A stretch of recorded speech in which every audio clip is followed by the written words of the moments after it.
Good morning, students. Today we are going to learn about a new chapter, that is chapter number 16, communication. This chapter is very important in terms of your finance. What is communication? The first question that arises from the name of the chapter is, what is actually communication? So communication is the act of exchanging information. Right, if a person is here and the other person is here, they both are exchanging their information with each other, that is known as communication. एक इंसान अपने thoughts बताता है, दूसरा अपने ideas बताता है और इस एक्सचेंज को हम कहते हैं कम्युनिकेशन। इसके साथ साथ इससे हम अपनी फीलिंग्स भी शेयर कर पाते हैं। अगर हम किसी के साथ बैठ के कम्युनिकेट करेंगे तभी हम अपनी फीलिंग्स दूसरे इंसान के साथ शेयर कर सकते हैं और ये हमारे लिए बहुत इम्पॉर्टेंट भी है। लेकिन कम्युनिकेशन के बहुत सारे तरीके होते हैं। फर्स्ट तो हमारा बाय टॉकिंग है, हम दूसरे इंसान से टॉक करके अपनी आइडियाज़ को शेयर करते हैं, कम्युनिकेट करते हैं। Along with this we have writing.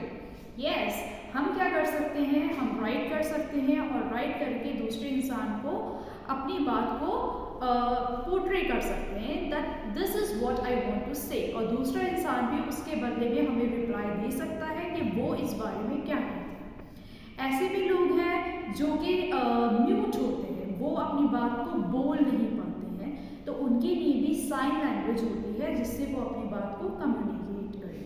Communication के बहुत से तरीके होते हैं। पहली होती है पोस्टल कम्युनिकेशन, जो पोस्ट कार्ड और लेटर के थ्रू होती है।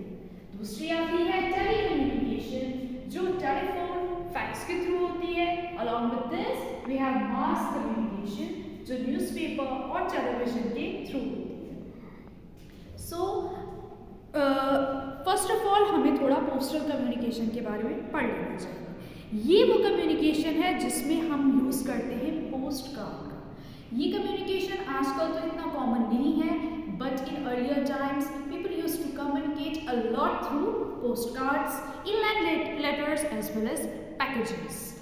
पहले तो emails नहीं थे, इंटरनेट नहीं था, so people used to communicate with the person who is sitting far away from them with the help of postcard. वो postcard लिखकर पोस्ट में डालते थे and that used to go to certain other part of the country, और फिर वहाँ पर दूसरा इंसान उस पोस्ट कार्ड को रीड करता था और फिर वो भी उसके रिप्लाई में पोस्ट कार्ड लिखकर दोबारा पोस्ट ऑफिस भेज देता था। So this is how people used to communicate in the earlier times. Post card की सर्विसेज भी होती थी, जैसे कि पोस्ट कार्ड हमारे घर से कोई पोस्ट ऑफिस लेकर जा रहा है तो उसको हम पोस्टमैन कहते थे। वो हमारे पुराने टाइम में बहुत ही इम्पॉर्टेंट होते थे और इसी मेथड के थ्रू हमारा लेटर जो होता था वो दूसरे पर्सन को डिलीवर होता था। होता क्या था कि पोस्टमैन हमारे डोर स्टेप्स पे आता था और हम जो पोस्ट ऑफिस या पोस्ट बॉक्स जो होता था उसमें हम अपना लेटर पोस्ट कर देते थे। उसके बाद जो पोस्टमैन होता था उसको लेटर को कलेक्ट करता था और फिर बाद में वो उसको दूसरे शहर में ट्रांसफ़र कर देता था। इस तरीके से पहले ज़माने में लोग कम्युनिकेट करते थे। ये लेटर हम पेपर पे लिखते थे और फिर उसको एनवेलप में रख दिया करते थे। First of all, you have to write the idea, your whatever you want to say that in a letter, और उसको फिर envelope में कर दिया करते थे और फिर उस envelope में अपना आपको नेम लिखना होता था, अपना एड्रेस लिखना होता था, अपने सिटी का पिन नंबर लिखना होता था और साथ ही साथ में रेसिपिएंट के बारे में भी लिखना होता था कि वो पोस्ट कार्ड कौन रिसीव करेगा। उसके बाद नियर बाय लेटर बॉक्स में उसको डाल दिया जाता था, वहाँ से पोस्टमैन आके उसको कलेक्ट करता था और उसके बाद पोस्ट ऑफिस ले जाता था। लेटर्स को देन सॉर्टेड किया जाता था अकॉर्डिंग टू द डेस्टिनेशंस, उन पर सील लगाई जाती थी और उसके बाद वो उनके डिलीवरी ऑफिस में पहुँचा दिए जाते थे।